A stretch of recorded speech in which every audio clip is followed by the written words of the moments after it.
সাংবিধানিক অধিকার যেটা আমাদের, সেটা খর্ব করে ডেভলিউশন প্রত্যেক মাসে যেটা 1 তারিখে কেন্দ্রীয় সরকার আমাদের ট্রেজারিতে দিয়ে দেয়, তার কারণ এখান থেকে যে ট্যাক্স তুলে নিয়ে যায় তার একটা প্রপোর্শন রাজ্যকে ফেরত দেয়। সেই টাকাটাও 2500 কোটি টাকা পেলাম না, রাজ্য পেল না।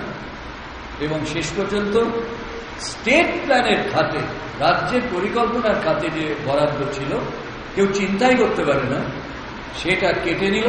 কিসে? কৃষকদের জন্য 602 কেটে দিল না।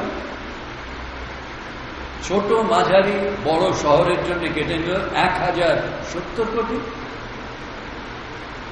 আপনার সেচের ক্ষেত্রে কেটে নিল 879 এবং স্পেশাল বিআরডিএফ কেটে নিল 1707।